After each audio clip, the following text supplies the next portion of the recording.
This podcast is rated S for spoilers. Listener discretion is advised. Welcome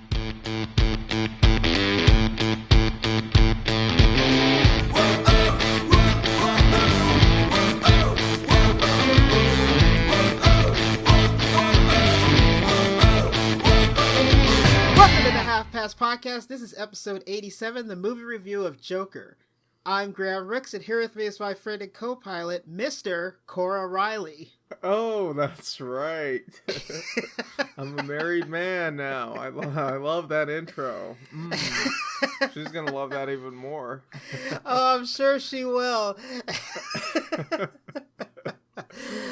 So you have been busy as heck lately. Since our last podcast, you've gotten married and everything. And it's just like crazy. It was such a great little ceremony. It was a great thing. I enjoyed it. I had lots of fun. And I definitely have to thank you, because there were a lot of times where I was really starting to lose it in that little closet that they kept all the groomsmen and gosh, that you were thing just was like, okay, you need to calm down. And the thing was, I was getting worse not seeing Annie. Yeah, like it was really starting to bother me, because I thought we were gonna make them late, and the girls were the ones who were actually running behind. But it was so worth it, because my God, she's the most beautiful woman I've ever seen. She looks good. But they kept, I was sitting there ready to go, and it kept like ticking away. Oh yeah. Like it's like, why? What's going on, guys? What's the holdup? So we tried our best to keep you like focused on the things at hand and not really thinking about the time, because they were definitely running behind, and it made it worse because we had like, what, 6 or 7? How many people were in that little closet? I think it was about 7. 7? 7 guys. And like, that room was probably, I don't know, 20 by 20 maximum. Like, it was probably 20 by 15, It was like the tiniest little spot. It was like just enough to put like some couches, like a couch and a couple of like recliners in there, and that was like basically it with the TV. That they clearly found from a thrift store. Yeah. Oh man, it was, and I definitely remember as the time was ticking down, you were getting more and more nervous. I was like, no, we need to do this. I'm starting to heat up here. It was a good time, man. I thoroughly enjoyed it. It was a really good time. It was a good party for sure. Yep, it's a good party, good venue. It was great. Well, anyway, this is definitely going to be a family podcast today. So if you hear anything in the background, that's just, that's the way it is. That's okay. Which is so family funny. Friendly. This is so funny because this Joker movie is nowhere near family friendly. No, it is not. Not remotely. So I had to go by myself because of that.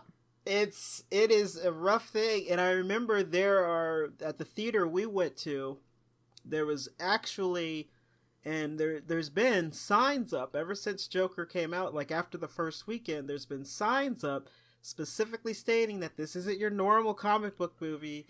This is not your normal R-rated movie. It's very like psychological. And so they specifically had those signs up to make sure that people knew that this is not the same thing as watching some of the other movies. And so I thought that was really interesting that those were out. I could see it being triggering for a lot of people, because it does deal with mental health. Oh yeah. In this country. Does. Oh yes, it does. Yes, it does. So and I think it's real interesting, and we'll definitely talk about that as we get on. Is there anything else you want to talk about? Is there any kind of like trailer you want to review or anything? I wasn't that thrilled with the trailers I saw. One of the things that I thought was interesting, and they probably didn't have the new one ready for it, but they showed one of the older Star Wars trailers. And of course, that got me thinking that you and I should probably do, a podcast devoted to Star Wars, since like an episode devoted towards it, because it's been such a huge influence on our lives. Oh yeah. And the original trilogy, that storyline, that set of like 9 films is coming to an end, and there aren't going to be Skywalkers anymore. Yeah. After this. So I think it's something definitely that we need to talk about. Other than that, you know, Annie and I went and saw Zombieland.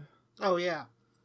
And I actually thought it's a pretty clever movie, and I don't know if it's something that we're ever going to be able to talk about here. The plot is really kind of takes a back seat. There really isn't much of one. They definitely put all their eggs into, I think, coming up with little things that were clever and just developing the world more that they live in. Yeah, okay. One of the cool things about it is everyone is stuck in 2006. None of the trends that we have now are a thing back then. So when they run into people who are still alive, you know, they're acting and they're wearing clothes like it's, you know, the year that the first Zombieland came out, and it's kind of a trip to see, you know, like this one female character that they pick up along the way. You know, she's acting like, you know, she's in a pink tracksuit with, you know, it's just crazy there, because none of the trends from then to now have taken place because the world came to an end. Yeah, nice. So it's funny to see them all frozen in time. Oh, that'll be interesting to watch. I still need to watch the first Zombieland movie if I need to watch the second one. It's just another, you know, it's so funny because it's one of those time periods. Everyone knows that I am not a fan of comedies. I don't typically watch them. But everyone has told me that Zombieland is different. Like, no, you should watch this one. It's done in a unique way where it's cool. And so I've been wanting to see it, and I just never seen it. And then Zombieland 2 comes out, and I'm just behind. So it's definitely genre breaking. Yeah. In a good way, I think. Okay. There's room for it. In the second one, they definitely take some stabs at The Walking Dead, which I thought was kind of, you know, zombies have become such a big, profitable thing since then. Yeah, you know, yeah, it has been. It was just a little subset of the horror genre, and now it's definitely its own. Oh yeah, its own thing in the time since the first movie. Yeah. Oh yeah, definitely. All right, Joes. Well, then let's go ahead and take a break, and then we'll get into Joker here. All right? I'm definitely ready to get started. All right, let's do it.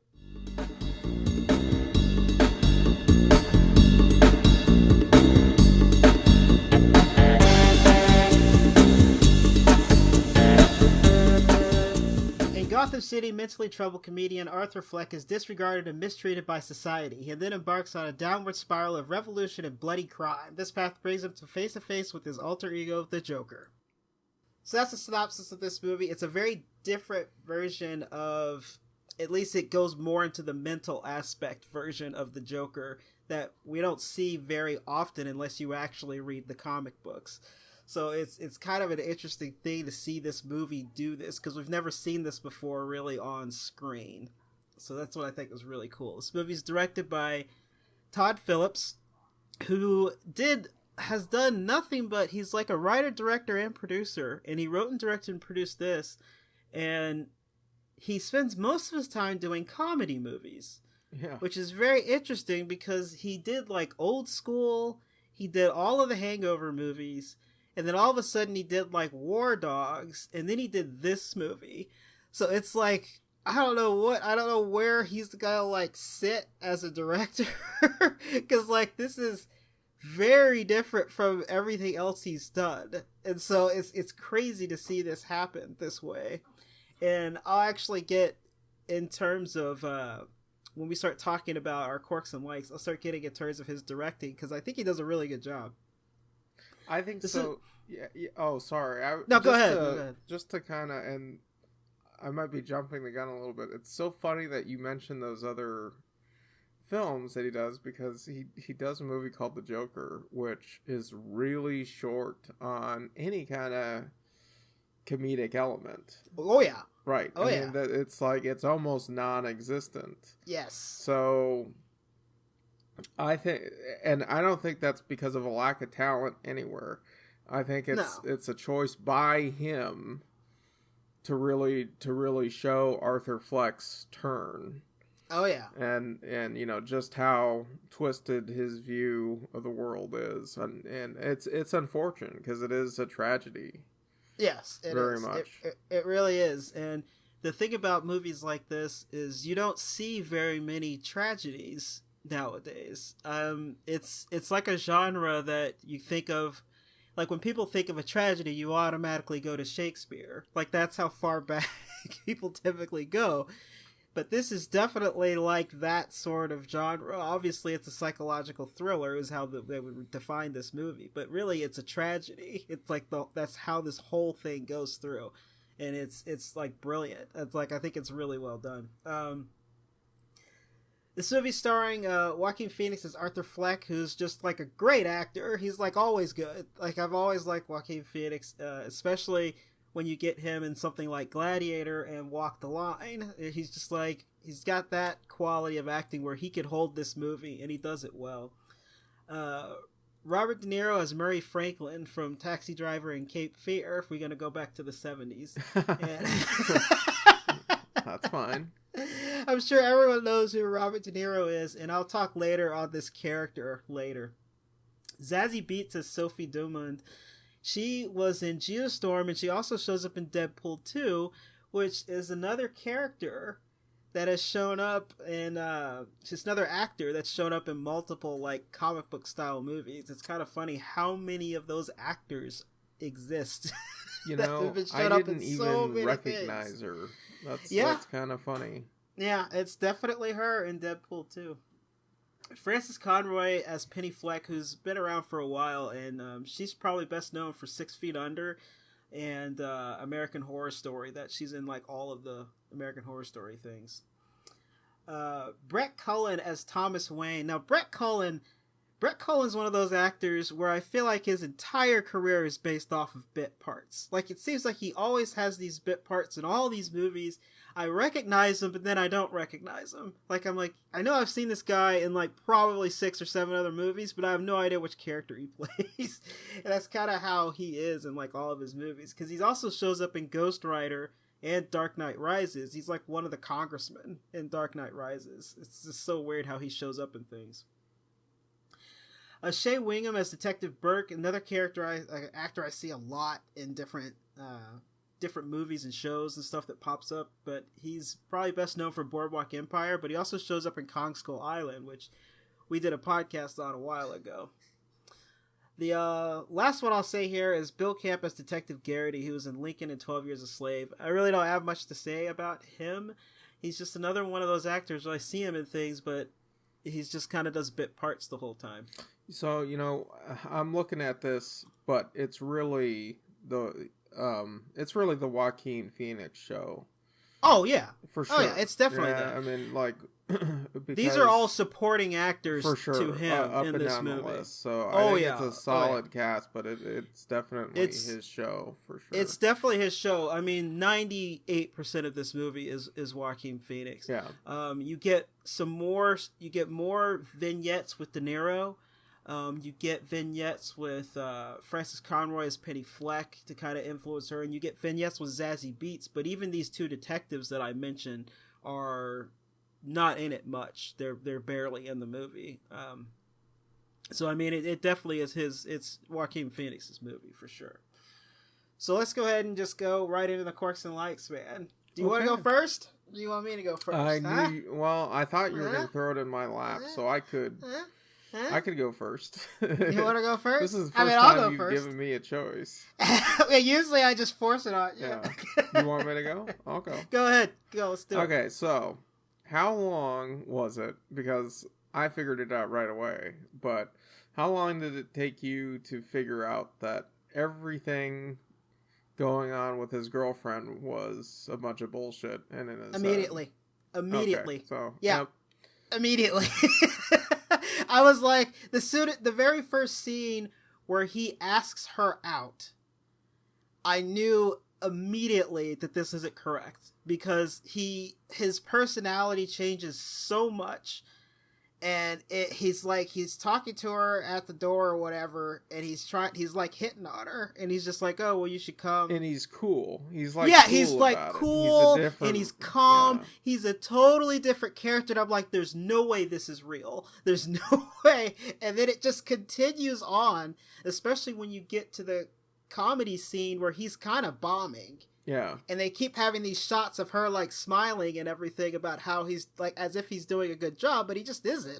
And so like I just knew immediately it was fake. There's also there's no a way. little bit of a tell, even though the hospital scene tries to sell it a little more because she's like, yes. I'm going to go get a coffee. But yep. I mean, the thing is, she's a single mom with a little girl. So there's just no way she's going to be able to do date night.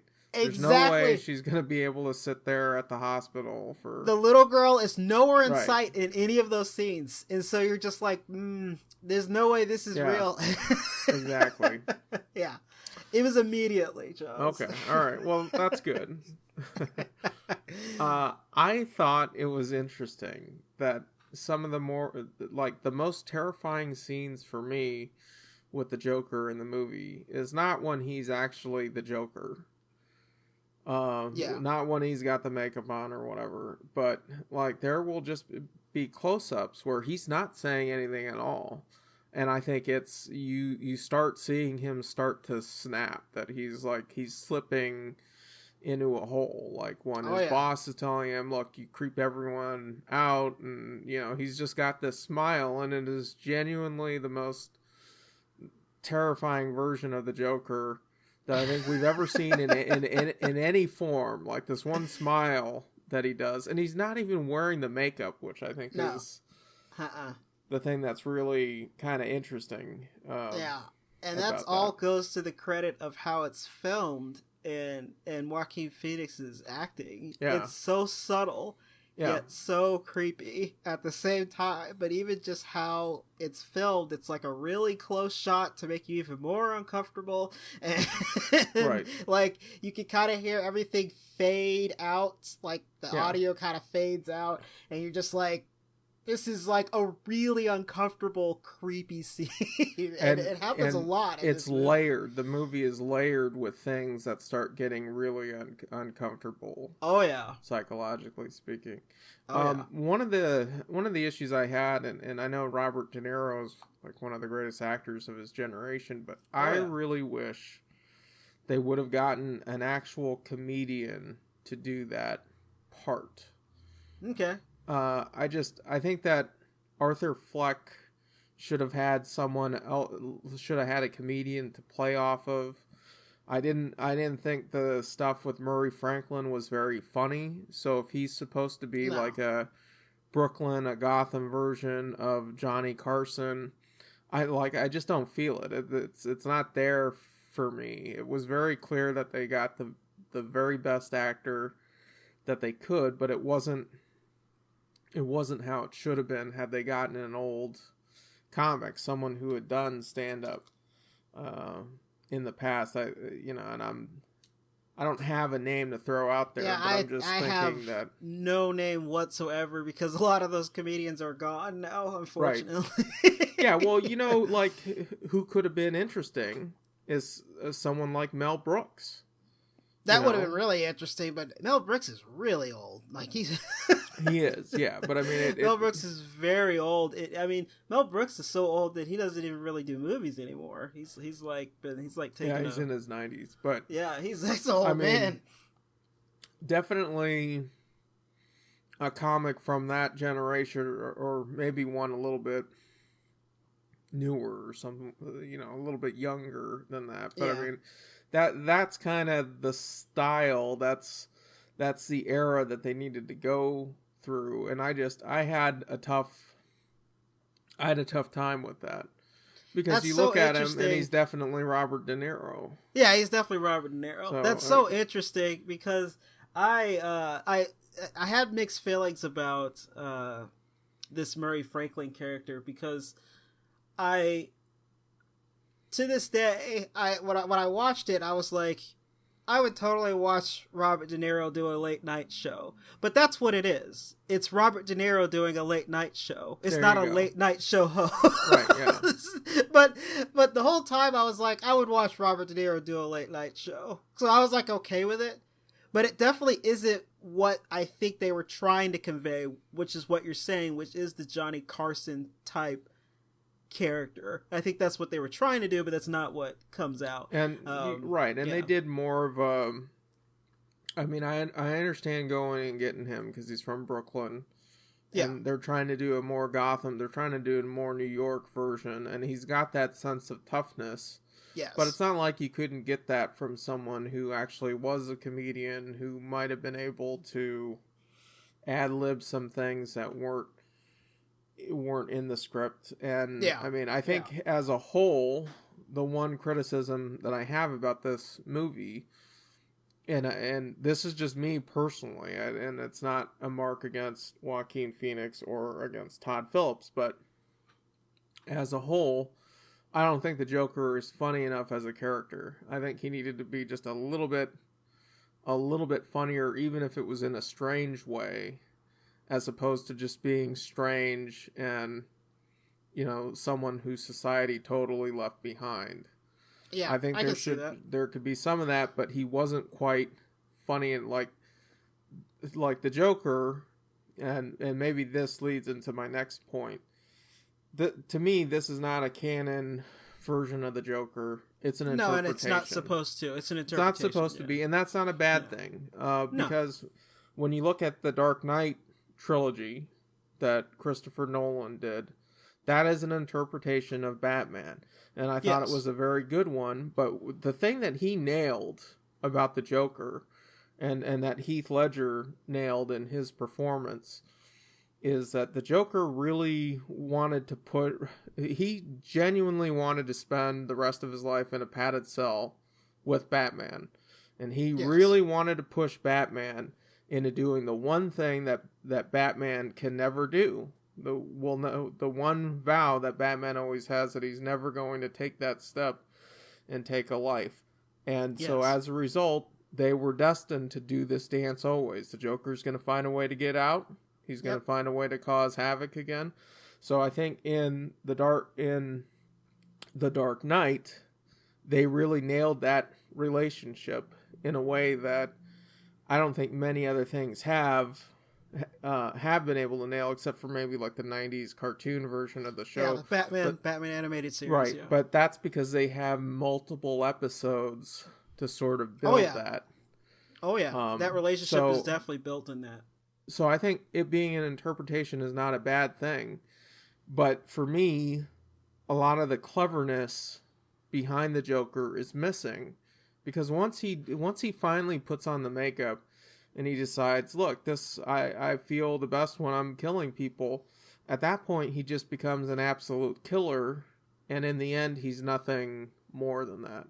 He's just totally given in to, look, this is who I am. They've tried to. We don't know why he was in Arkham in the first place, but he comes out. He's on 7 different meds. Yep. He's not seeing a doctor. He's seeing a social worker instead of a doctor. So he can't get better. He can't feel happy, and this is the only way he can be. He's tried his entire life to be someone else, but at the end of this, he's just a serial killer. Yes, and that's basically what he is. And that's all he is. It's tough to. He's a very troubled. Yes. Serial killer. It's tough to. Yeah, but once you're faced with that reality, it's tough to root for the guy, and maybe that's not really the point. I don't think it is. I really don't think I don't think you're necessarily supposed to root for him. And to me, one of my quirks just to build off of what you were saying is, I think at the very beginning of this movie, you absolutely root for him. Yeah. Because everyone's terrible. Like the very first scene, he gets jumped, and they just beat the heck out of him. And then throughout the time period where he's throughout the whole movie, there's so many time periods where people are just being awful to him for no apparent reason whatsoever. And by that switch happens when he finally kills some people. And even then, you're kind of like, those guys were jerks. Right, you know? yeah, Like, exactly. you know? They had it coming. But, yeah, they had it coming. And I think that's what happens. And I think by the end, you actually feel less sorry for him. And he is transferred into a villain. And I think that's what... I think that progression is important. So I think that one of my quirks is, like, just everyone being so awful was just like, you wanted to root for him. And which is weird to root for somebody so, like, awful by the end of this movie. But it's done progressively, and I think that that's a good thing. So that's it for my quirks. So I think we can definitely go over to you, buddy. Okay, cool. So you actually hit, like, my quirks pretty well. So the things that I'm going to say is kind of just touching on to that. Is I was really kind of upset about how awful Thomas Wayne was. Thomas Wayne is usually he's a very a very stern person, you know, and it's not like every interpretation I've seen of him that I can remember, and I haven't seen a ton, but he's very stern and focused. But he's not that awful. Like, he's more of a forgiving character. But in this one, he is, like, just as bad as everyone else, it seems like. Yeah. And you know? he definitely, he does not connect to the lower classes whatsoever. No, and at all. It's very clear in his message and the way that he phrases things that he doesn't get it. In fact, the way that he's portrayed reminds me of Donald Trump.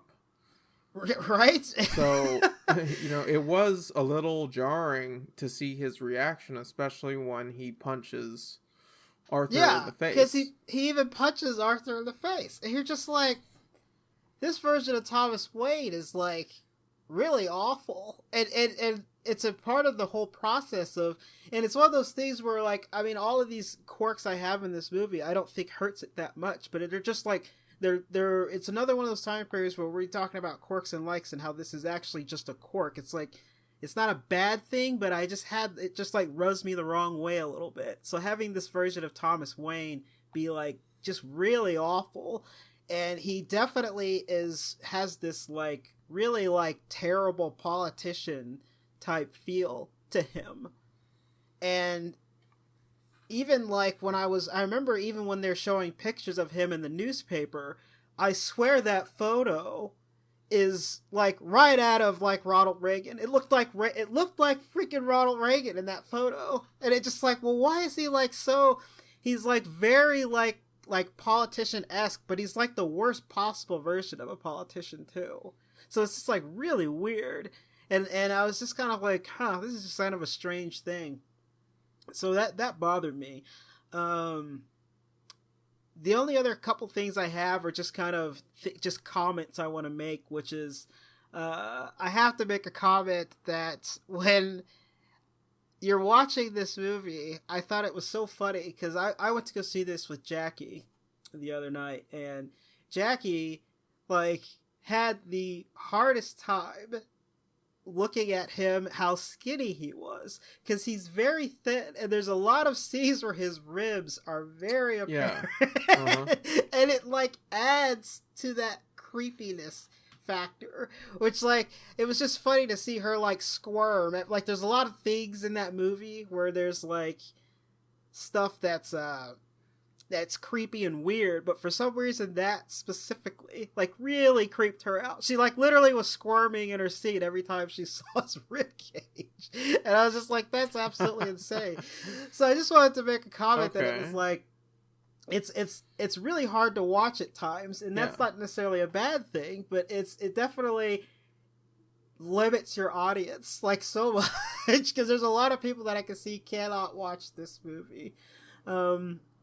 The only other thing I guess I have a couple other things. I was hoping we'd get some sort of like maybe a book, and this is a very small thing, but after he kills the three guys, he runs away. He goes in the bathroom and he does this like movement that's almost like Tai Chi-esque. And I was always wondering if there was some sort of connection with what he's doing with anything else towards this character. And for me, I needed something else to connect it. I almost wanted to see like a Tai Chi book, or have the social worker tell her, have you been doing your like breathing exercises or something like that, just to kind of like help that out. Because I thought it was strange. And that was just like a strange choice to make, because his other movements where he's doing like the awkward dancing movements just seems like a character to me. But then you have this like calming moment that I think is really awkward, and it doesn't like quite fit. It's never explained. Right? Yeah, and it doesn't bother me that much, but I just remember while I was watching and I'm like, man, why is he doing like this specifically? Because it's a different type of movement than the other movements he does when he's the Joker, you know? So I just thought it was really interesting. The only other thing I have to say is, and again, this is just like a slight quirk, but I was kind of hoping that I wouldn't see Thomas Wayne's death again. Like, yeah. The Wayne's death again in this movie. I really understand in terms of the writing and the story about how there's a connection to Batman, and that there is a connection to what he's caused, all these riots and the city's burning because of him. I understand that you want to make this connection with Thomas Wayne, but I really was like, man, they couldn't just leave this scene out, could they? They could have had, you know, the Joker, the guy in the clown mask. They could have cut it sooner. Yep. If you had the guy in the clown mask and he follows him into the back alley, you could actually not do anything else after that. People would understand. Right, yeah. Because we've seen this scene with the pearls and everything, I don't know, in like, 6 different movies? Right. Like, yeah. It's showed up a lot.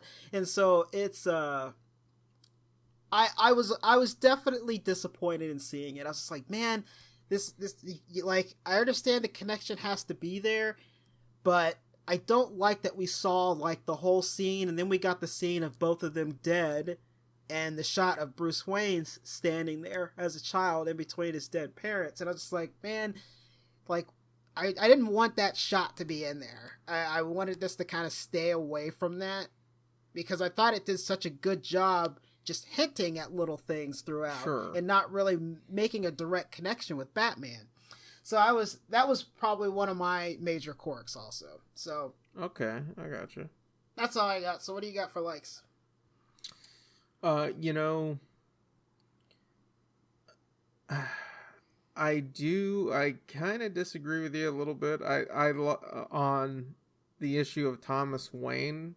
Okay, because that was definitely one of my likes. You know, we never, and he is portrayed as being more compassionate in the very first Batman. What was it? Batman Begins?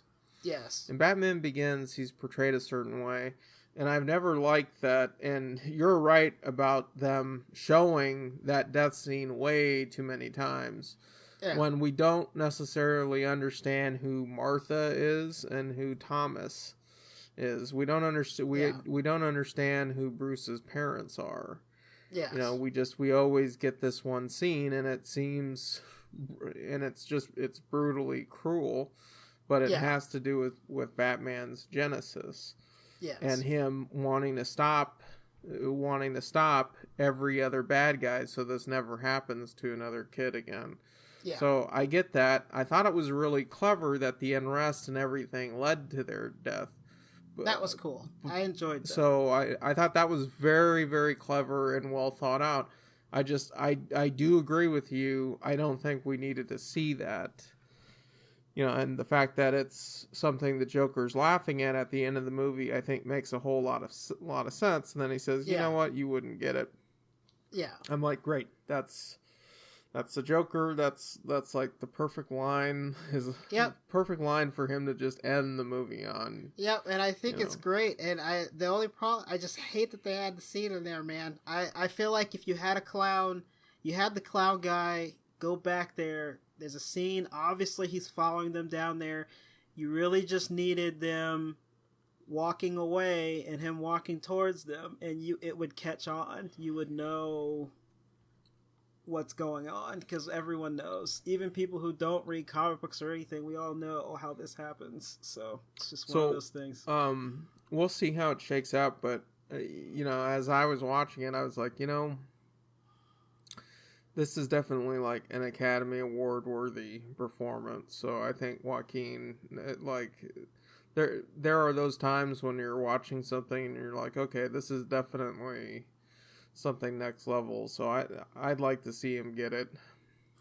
Yeah, we'll see what happens. He gets a nomination, but there's no way he's not getting a nom. He's at the very least getting a nomination. I'm 100% sure, and I'm saying it on the podcast because I'm 100% sure he'll at very least get a nomination. Okay. I think he's going to win, so I'll call that now in November, and we'll see if something else gains steam, because this is not the prototypical movie, but then it kind of is in a weird way. I mean, it's different enough to where sometimes that is what ends up sweeping everything.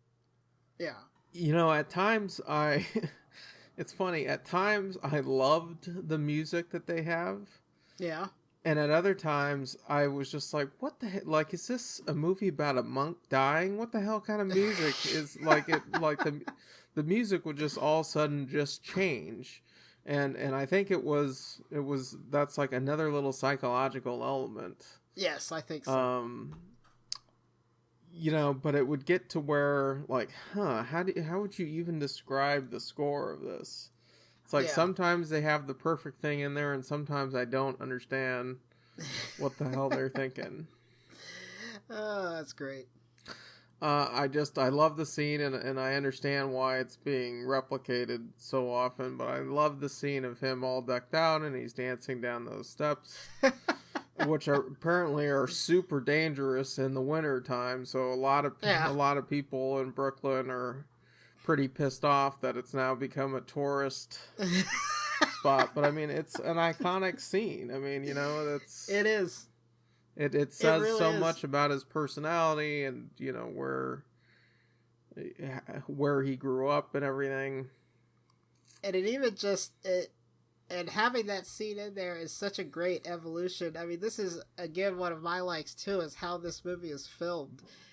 It's telling his story and having him, just at the very beginning of the movie, you see him multiple times walk up these steps, and he's downtrodden and feels terrible. Yes. And then when he transfers over to the Joker, he's now dancing down these steps because it's like the real and dancing going. And I'm like, that's the type of filming and that's the director doing this really amazing storytelling of this story. That's directing. He's like, nope, I'm happy. I'm descending into hell, and I'm happy about it. Yep. Everything about it is great. and I just, to keep on going with the likes, I mean, that filming of this I think is really good. I think the directing is on point, Mr. Todd Phillips. Yes, definitely. And that's, it's kind of interesting in a movie like this that I would have assumed going in that I'd have more quirks, and I would assume that I have more likes. But, I mean, I just think overall watching it is kind of an experience. And so I don't know, maybe you can help me out here, because I'm just... I mean, I'm the same way, man. I thought this was, I think the biggest advantage to this movie is Joaquin Phoenix's acting is just on point. We talked about how he has really subtle things and that makes him really creepy, even without him not doing much. And then when he does start doing things, it's even creepier. And so that has to do with his acting, but it also has to do with the filming that we're talking about and how it's conveyed is so well done. It's just so good. And so one of the examples that I wanted to mention in terms of filming and lighting in this movie that I thoroughly enjoyed. I enjoyed this so much, and I don't know if a lot of people caught this or not, but there's 2 or 3 scenes in this movie before he makes a full transition into the Joker where he does something that's Joker-esque. The very specific thing is when he kills all three of those people. When he kills those three dudes, he runs away and goes back, and when you see him, the lighting is green. His hair is green, and it's because the way the lighting hits his hair. It's like, I feel like whoever was doing the lighting, they had to have done this on purpose. The scene where he's in the bathroom, the lighting is green. When he walks back home afterwards, the lighting is green. When he goes and sees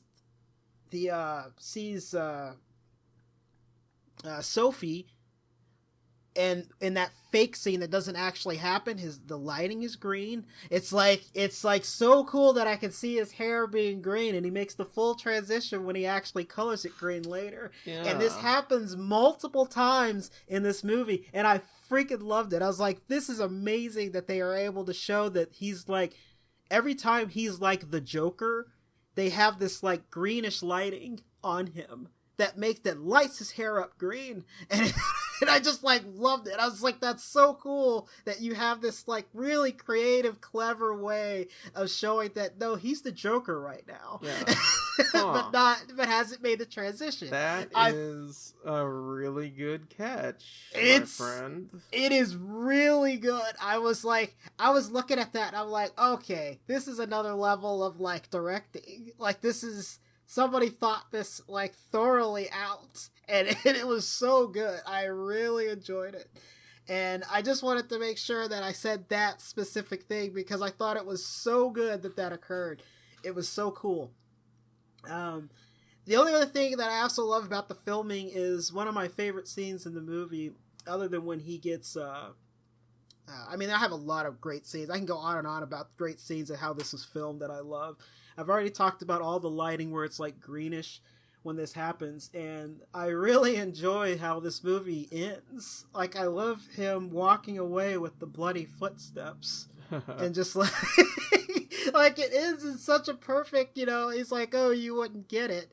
And it cuts off, and it cuts to him walking out of the room, and there's just these bloody footsteps, and it's done so well because his character is so apparent that you don't even need to see his face. He's not in makeup, you don't need to see his face, but he has the feel, even just as he's walking away, the feel of the Joker is there. And then when and they're chasing after him, running back and forth, again, that's where you get the silly, kind of this extra silliness tacked into what the Joker should be. It's great. It's so good. And I love that scene. It's one of my favorite scenes, is that ending shot. It's so good. That was all my likes, man. All right. You ready to rate this thing? Yeah, let's rate it. So I'm going to say probably the best advantage to this movie is absolutely the acting and filming. That is by far how it's directed and how it's acted is what makes this movie so good. And I would have to say, as long as you're not going to get triggered by mental illness or everything, you have to see it. It's great. It's a great movie. I don't know who hasn't seen it. I'm pretty sure it's getting close to $1 billion at this point in time worldwide. So we'll see what happens. Yeah, if you haven't seen it, I'd say see it, because it's, even for, tossing out the comic book side completely, because that's irrelevant. Yes, it is. The performance that Joaquin Phoenix turns in is, I think, definitely worth seeing. So, yeah, absolutely great. It's a great movie. So see it. All right, Joes, let's sign out here. Perfect. If anybody wants to contact us, we have our home on the web at halfpastpodcast.com. Like us on Facebook. We're on iTunes, Google Play, and Spotify. We're on Stitcher, Libsyn, and TuneIn. I love my Stitcher app. Gee, that Stitcher app, man. I love it. You can always email us at halfpastcast@gmail.com. That's halfpastcast@gmail.com. Tweet us at halfpastpodcast, and Graham will send you something. Naked photo oh, wow. of his ass, but a black man's ass, not necessarily his. Well, I would like to thank everyone for listening. You're out of control. Wow, we were totally family friendly until the very end. Right up to the very end. So. Yep, the people aren't listening to this section. At the very end. I'm going to start putting really random crap rating. At the end. At the end, so just bleep out what I said. Just bleep out every other word as if I'm going on some cussing tirade. That way Apple doesn't drop an E on us or whatever. Oh man! I thank everybody for listening. Thanks everybody for your support. This has been an interesting podcast this time around. So, all right. So next up, we're definitely gonna do. Terminator Dark Fate. We're going to do that one. No, it was just released. So we'll get it done. Okay, we're going to do it. We're going to do it. That'll be the one we'll do in the following week. All right, so this is the Half Past Podcast. I'm Graham Ricks. Mr. Riley. Fine. Jonesy. Ian Jones, everyone. See you next flick.